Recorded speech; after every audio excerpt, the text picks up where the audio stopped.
Hi, welcome to Jana's Kitchen. I am making a spring favorite of mine. Not everybody in my household is like craves it, but I do. I'm going to make new baby potatoes with cream sauce and peas.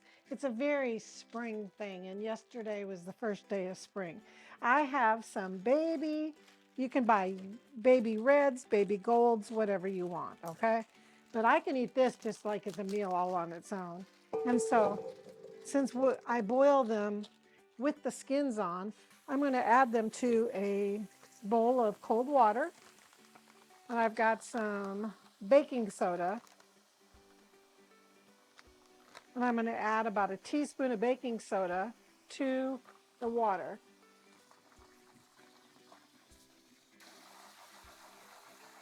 And I'm going to soak these for about 30 seconds, and then I'm going to rinse them off and put them into my pan with some water.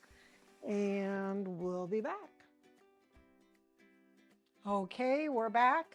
I forgot to tell you the reason that I soak potatoes in baking soda for 30 seconds, minute, whatever, it can be longer, is that potatoes are normally sprayed with a chemical to keep them from sprouting while in storage. And so baking soda helps to remove that coating that they put on. And I've got my potatoes here in a pan of water, and I'm going to add about a teaspoon of salt. One of the things about potatoes is if you're going to salt them, you need to do it while they're cooking. Very important. Get that salt back in there. Oh, look at the little potato picker upper. And so I'm going to steam these until they're fork tender. When I stick my fork in them, you can tell that they're done. And when we get closer to that point, I'm going to make my white sauce with peas, and we will be back. Okay, it's been about 20 minutes. I'm going to check for fork tenderness. They're just about ready. See, it easily goes in. And so we're probably just a couple minutes away on those potatoes. So I'm going to turn the heat down. Now I'm going to focus over to here, Aaron. I'm going to turn my heat on to medium and let that pan heat up a little bit. I'm going to grab some milk and half.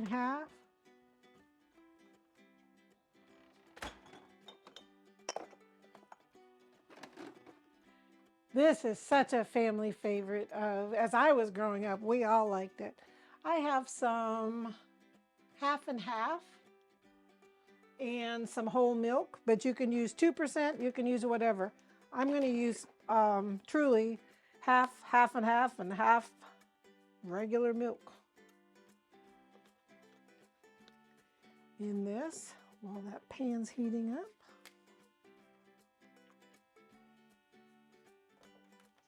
Then I can adjust if I need to add a little bit more. I've got 2 cups of milk or half and half. You can even use some heavy whipping cream, whatever you've got. And I'm going to put into my pan a half a stick of butter. And that is a 1/4 cup. A half a stick of butter is. And to that half a stick of butter, I'm going to add 1/8, which is about 2 tablespoons. This is a 1/4 cup. I'm going to add in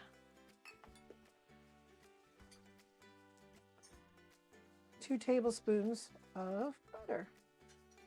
Now, if you like yours really gravy-y, lots of white sauce, it's just a white cream gravy. That's all this is. We call it white sauce up north.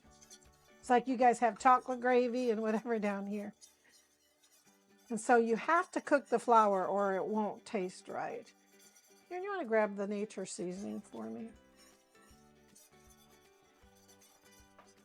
There it is. I got it. Thank you. And of course, this is my standard all-purpose seasoning. It's called nature seasoning. And you put that into taste. It's got salt, it's got pepper, it's got parsley.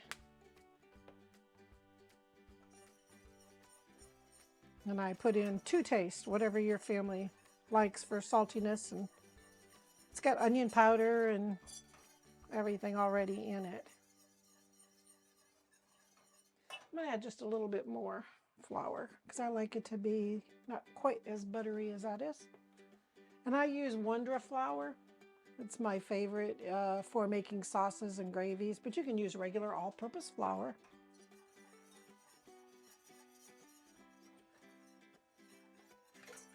Let that cook a minute, and then we're going to add our cream. Remember, you got to let that flour cook or it's going to taste raw. That's one of the mistakes new cooks make, I think, is like, oh, I try to make gravy, I can't make gravy, but you got to cook your flour in that fat. Starting to foam up there. Now we hope this measuring cup doesn't leak all over my stove. And you add your liquid slowly. There we go. And this doesn't take very long. And we will be back. It's going to thicken up. And it doesn't take too long. We'll be back in probably about a minute or two. Okay, you can see my white sauce, and you want to stir this constantly. Very much so. You don't want it to scorch on the bottom because then it'll taste scorched. Nobody wants scorched white sauce. And I'm going to turn my heat down more because it's starting to thicken up and I don't want it to scorch. I have some frozen sweet garden peas that you can buy. Baby peas in the freezer. You have fresh ones. See, that's already down that water. I'm going to put my peas in there with the potatoes to steam them up. I'm going to get a little bit of water in there. Those potatoes that absorbed all that water. This is going to sizzle, sizzle. Not too bad.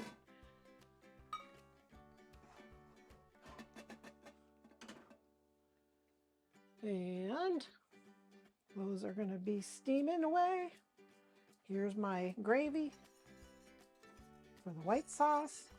You can see a nice cream gravy. And you could add pepper to your taste to it as well. But I like to add my pepper to the top of my potatoes after I burst them open. And so anyway, we are there. And I just used the heat of the potatoes to steam those peas because they were thawed. I had thawed them ahead of time. And so you can put as many peas as you want in there. You can use canned peas. You can use any kind of pea that you like. And this white sauce is done. So I've got the heat shut off on that now. And our peas are over here, just steaming away. I'm going to take the lid off and they're going to finish behind me here. Erin, could you hand me a pot holders, please? And here's some fresh parsley. Isn't that springy? It just looks so beautiful. Thank you. I'm going to drain these peas off. And potatoes, the peas and potatoes.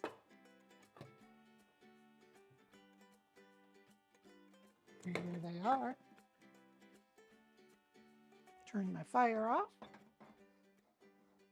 I'm going to empty them into my bowl over here. You don't need to see me do that. You know how to pour potatoes into a bowl. There we go.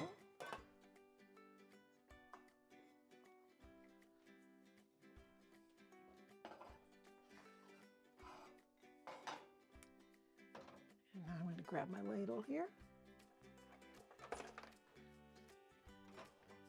And there's our white sauce, cream gravy.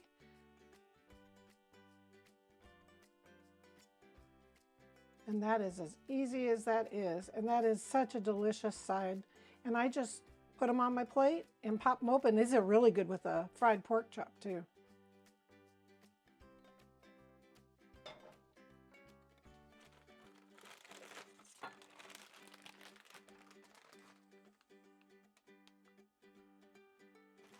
Thank you for stopping by Jana's Kitchen.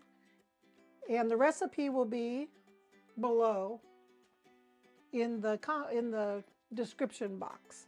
And so stop by Jana's Kitchen on Amazon. I've got my own Amazon page that has my Wizmos, Gizmos, and whisks, everything that you need if you don't know what to buy and you want to buy a quality item, the best that you can afford without hurting yourself financially. You want to buy the best that you can. And really important things are like, you don't want a whisk that lets water down in there because out of your dishwasher or anything, because when you tip it up, it'll contaminate your food. So just real simple things like that. And I always put my favorites in the box or into my store. So thank you for stopping by Jana's Kitchen. Please hit the subscribe.